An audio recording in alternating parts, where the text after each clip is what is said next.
pyramids that were built on that structure.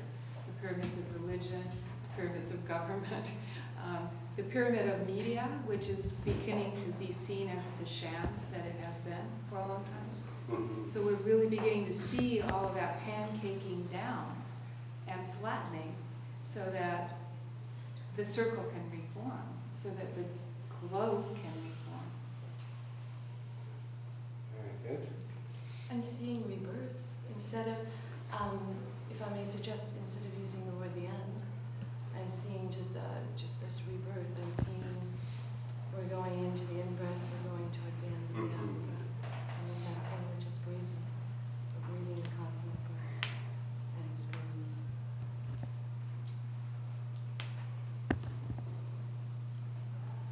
What about as we shift from what we know is falling apart, and we could spend the rest of the time talking about the things that are collapsing.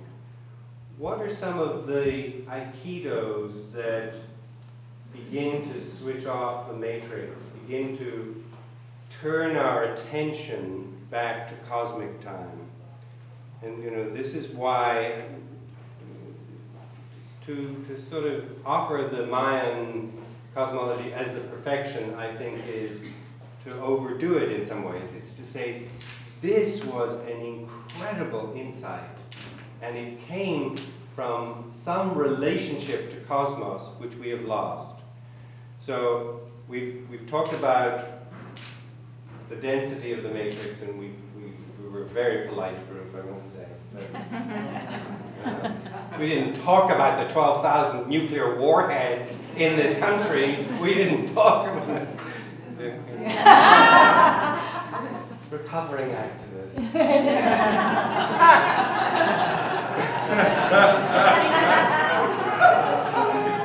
Because we know as we talk about it, we put the energy back. Yes. Right. So what is the Aikido? What is the movement that is the waking up, the nourishing? What are some of those psychological, behavioral, what is going to be the reality of our connection with 2012? What, do you grab my question? Yeah, I think so. What are the, yes, and then you. Well, there's a resurgence of spirituality that is so different from what we had before, where people were locked into religion as a connection with the divine, and now people are reaching out for spiritual connection. Yes, very true. I see it as pretty much pushing through the envelope of fear, and that's been the basis of the patriarchal system for so long, because it's based on the hunter-warrior instinct, the protectionist, to go out and carve your peace, and hold back the wolves, so to speak. And so, in a way, it's our sense of coming to terms with our own finite existence in this wetware that we walk around in daily, and through getting through that darkness, accepting. What are the techniques or aikidos of overcoming fear? After all, if somebody's hijacking your amygdala, yes. Well, the moment you're, one centering in your heart, yes. and breathing into your heart, and I think that's, that we're in the process of moving from head, ego, to heart and essence, and once we're there, we have access to intuition, imagination, to this whole other way of knowing, and that opens up a tremendous way of solving the problems. I hope you able to hear everything at the back here? God is a circle whose circumference, whose center is everywhere, whose circumference can never be found. One of the mysteries of the universe. In the Mayan prayer, the heart of the universe in the heart of you. That it isn't a pyramidal universe. Pyramids are interesting in terms of time, but it isn't that hierarchical structure. It is a universe in which the center is everywhere.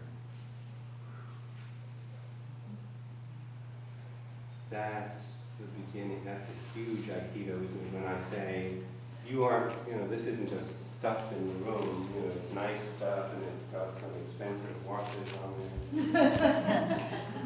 But that this is God's stuff. The field of resonance that's connected, reverence that's connected through the heart, is antidote matrix stuff. Yes? Well, I think one of the things that people have been mentioning is about being disconnected or needing nature, but, you know, as within, so without. So as people start to work on themselves, they can shift things that are around them. And also, it depends on, you know, that little almond that you keep talking about, the amygdala. It gets triggered because people are busy looking at other people's yards instead of their own. And in trying to get you to do what they think you should, as opposed to taking care of themselves, and then you can't be nourished if you're not nourishing yourself. You can't be nurtured if you don't also nurture yourself. And once you start that process, then you can look at the world in a different way. And so, to me, a lot of what I hear is very reflective of the American society as opposed to other social groups that you might find in other places in the world, or even here. I'm going to start picking on certain people unless they speak up, because I know that you know certain things that you're not sharing. I want to bring it down to something that I was looking at the current political campaign. I thought it was an amazing to take a stand that there would not be any contributions received from the matrix, from the in-place corporate lobbying interests, and to take a stand of a belief of a yes we can, that acting is just fascinating to really plug into the global news. My friends in Europe, and to see like 12-year-old relatives of mine living in Germany are on the internet and just tracking everything, everyone looking and watching of something here about that. And I think that that's really a big deal. There's something here that's happening on many different levels to this shit. I think so. I think the Obama thing is very interesting. In the St. Louis Post-Dispatch, not a paper argument today, in its endorsement of Barack Obama, they said precisely some of the things that you were sort of centering on. Yeah. His ability not to polarize, his ability to choose from larger fields of resonance, is a hallmark, I think, of one of the ways of getting out of the notion of the matrix. And you have, with that consciousness, so here's a good way for you to recognize what I would say is the emerging consciousness. It is less polarized and more comfortable with ambiguity, and more comfortable even if it's really developing with paradox. Because, you know, we do need coherence, and the Mayan cosmology is coherent, isn't it? But it isn't in a state of what I call hyper-coherence. Look, I can prove to you every bit of everything about the nature of reality, and that's why you have to believe in my God. That's dead. Because it's so coherent that there's no space for my coherence and your coherence to nourish each other, to breathe together. So one of the waking up, the sort of connectors with that organicity that we're talking about, that we're moving towards, is there's space in my truth for your truth. Bring your truth in and let it resonate with my truth, because somehow that field of resonance is going to create a greater field. Yes? Some more voices? Yes, well, let's just take this. Yeah, I think what we've seen in the evolution of some of the physical sciences has supported this. Because you look at all the disciplines now that are pulling in items of quantum physics, and that the event is the result of the observer. These sorts of things are going into all of our areas, where you even see medicine getting into energetics and some of these sorts of things. So I think that a lot of that has been a transforming paradigm that we've learned to live with. Yes.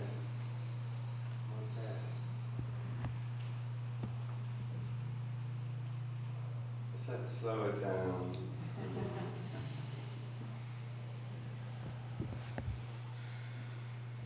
And if you can, make sure your voice is heard. Even if you don't speak, make sure your voice is heard. A little higher up.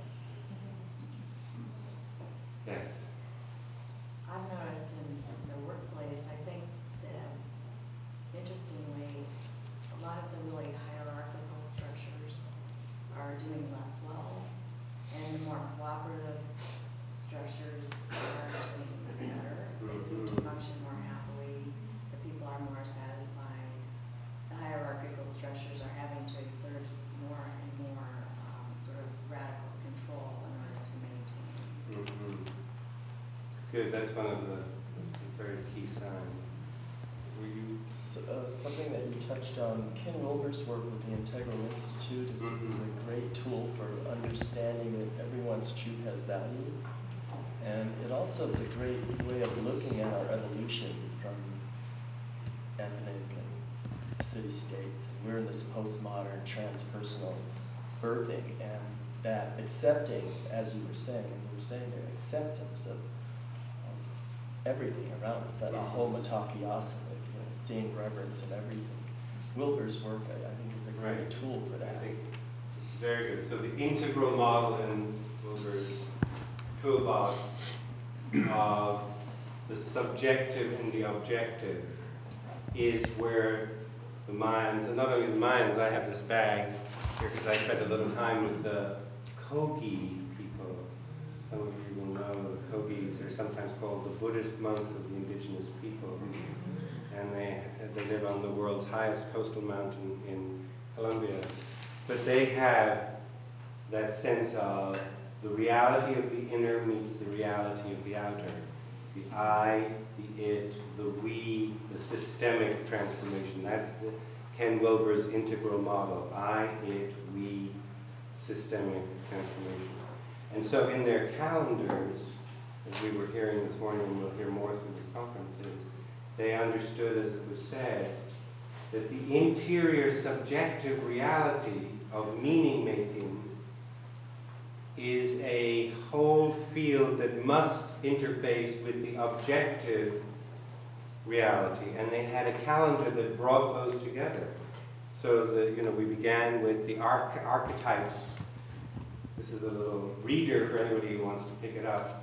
You can actually follow the days in the mind calendar and feel into the resonance of the archetypes they created.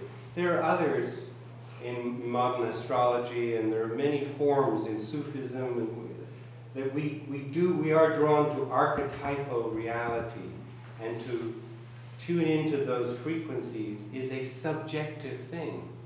So they understood that it isn't just dead rocks and gases and stuff out there.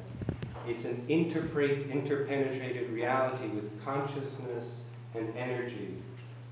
And work that is done at the Institute of Noetic Sciences and other leading places like this, that is the study of how does the interior subjective meaning-making reality interface with something that is more broadly agreed upon as an objective reality. That's a huge shift for us. It's one of the signs that science and spirituality, in that leap across the 2012 threshold, that science and spirituality can in fact configure again. They've been completely out of rhythm with each other, haven't they?